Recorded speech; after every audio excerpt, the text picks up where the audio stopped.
जी। प्रिय बंधुओं, जय श्री कृष्ण वृंदावन धाम। भारतीय नव संवत्सर की बहुत बहुत शुभकामनाएं, मंगलकामना आप सब लोगों को। कल भारत का नया वर्ष नई सूर्य की किरणों से प्रकट हो जाएगा भारत की पृथ्वी पर, इसलिए इसका स्वागत बड़े हृदय से करें, जिससे आपकी आत्मोन्नति हो, अध्यात्मोन्नति हो, भौतिक उन्नति हो, तीनों प्रकार की उन्नति प्राप्त करने के लिए कल आप सचेत रहें, सावधान। रोज आप सोते हैं, ठीक है, लेकिन कल जल्दी जग जाएं। कल प्रभात काल में ब्रह्म मुहूर्त में उठ करके भगवती के आने के स्वागत के लिए आप तैयार होकर के बड़ी तन्मयता के साथ स्वागत करें। इससे आपका मंगल होगा, इससे आपकी सर्वांगीण विकास, सर्वांगीण आत्मोन्नति, अध्यात्मोन्नति, भौतिक उन्नति प्राप्त होगी। इसलिए साधना के लिए हृदय से साधना करें, और बस छोटी छोटी बातें, कोई बहुत विशेष बातें नहीं हैं साधना में। क्योंकि आपका सतचंडी, चंडी, सहस्त्र चंडी ऐसा तो अनुष्ठान आपका है नहीं, बहुत बड़ी वैदिक कर्मकांड की व्यवस्था, ये घर की व्यवस्था है। और घर में आप जानते हैं, घर के लोगों को जो घर से संबंध होता है वहाँ विशेष व्यवस्था नहीं होती है। और मैं तो कहता हूँ कि भगवती को दुर्गा मान करके, देवी मान कर अगर आप पूजा अर्चना करेंगे तो शायद नहीं कर पाएंगे। क्योंकि जो भगवान है, जो भगवती है, उसकी पूजा अर्चना में माया के संसार में रहने वाला जीवात्मा क्या कर लेगा? उससे पल पल पे, क्षण क्षण पे, कदम कदम पे गलतियाँ हो रही, उसका मन का अटैचमेंट, उसका मन का लगाव संसार में है। इसलिए कह रहे हैं बस थोड़ा सा परिवर्तन करना है। परिवर्तन क्या करना है? माता जी को आप दुर्गा न मान करके अपनी अम्बा, अपनी दादी माँ, अपनी माँ मान लीजिएगा।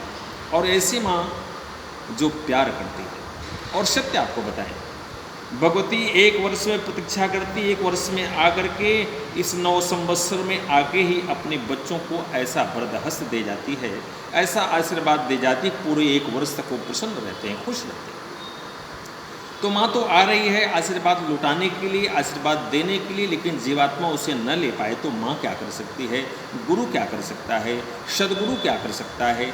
इसलिए प्रिय बंधुओं, बहुत सजग होकर के, सावधान होकर कल आप अपने भाग्योदय का अपने आप निर्माण करें।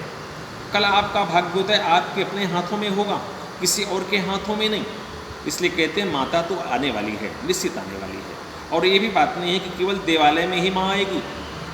त्रिपुर बाला सुंदरी देवी का जो मंदिर बना वहीं माता जी आएंगी, वैष्णो देवी ही आएंगी। नहीं नहीं भाई जी, वो तो उनका घर है, लेकिन वो कह रहे हैं उनके अनंत रूप हैं, वो अनंत शक्तिमान हैं, अनंत ऐश्वर्यशालिनी हैं। वो भगवती एक एक जीवात्मा के घर में भी जाने को तैयार है। लेकिन एक चीज़ ध्यान रखिएगा, भगवती केवल आपसे प्रेम मांगती है, आपसे आपका मन मांगती है। ऐसा मत करने लग जाइएगा कि कोई बलि दे दूंगा तो भगवती प्रसन्न हो जाए। कभी किसी काल में ऐसा नहीं हो सकता है। भगवती प्रसन्न होती है केवल मन के अटैचमेंट से, मन को देने से। और जीवात्मा जैसे एक छोटा सा बच्चा अब जब लाचार होकर के, भूख प्यास से, सांसारिक व्यथा से व्यथित होकर के जब आर्तनाद करता है कि माँ मुझे बचा ले, माँ मुझे बचा ले, माँ मुझे भूख लगी है, जब वो चिल्लाता हाथ पांव फेंक करके, तो माँ दौड़ करके उसे उठा लेती है और उसकी भूख क्षुधा को मिटा देती है।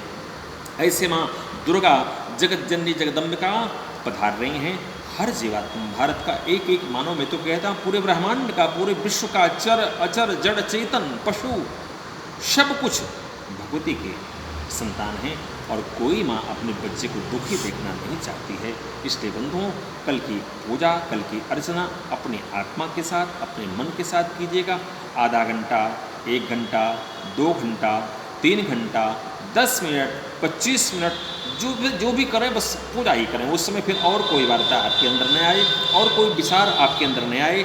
इसके लिए आप बड़ी सावधानी के साथ कल का 9 संवत्सर मनाएं, जिससे आपका जीवन नया हो जाए, आपके जीवन की सारी क्रियाकलाप नवीनता से भरपूर हो जाएं, आपके पास उल्लास हो, ऊर्जा हो, ऐसा जीने का उल्लास पैदा हो। एक वर्ष में कुछ और करूँगा, व्यापारिक उन्नति के लिए अब तक जो गलतियाँ हो गई अब अगली बार नहीं करूँगा। इस शुभ संकल्प के साथ कल आप भगवती की आराधना करें, कलश स्थापन करें। कलश स्थापन में नारियल आदि का प्रयोग करें, अशोक की टहनियों का प्रयोग करें, आम की टहनियों का प्रयोग करें। और जो भी सामग्री है शुद्ध हो, पवित्र हो, अच्छी हो, वो दिखावा न करें। और दीपदान जरूर करें। दीपदान गाय के घी का हो, अति उत्तम है। वो ना हो तेल के दीप का दान करें और बैठ करके वहाँ कुछ ना आपके पास समय हो तो आप भगवती के कवच का पाठ कर लें। कवच आप संस्कृत ना कर पाएँ हिंदी में कर लें, वह भी अगर करने का आपके पास समय नहीं है तो भगवती की सिद्ध कुंज का स्तोत्र का पाठ कर लें। वह भी अगर आपके पास समय नहीं है तो केवल मात्र क्या कर लें, भगवती के मंगल चंडी देवी का जो जप है वह जब आप एक माला बड़ी प्रेम के साथ बड़ी तन्मयता के साथ करें, आपका परम कल्याण होगा। इसी के साथ भारतीय नव संवत्सर की अनंत शुभकामनाएं आप सब लोगों को। जय श्री कृष्ण, जय वृंदावन।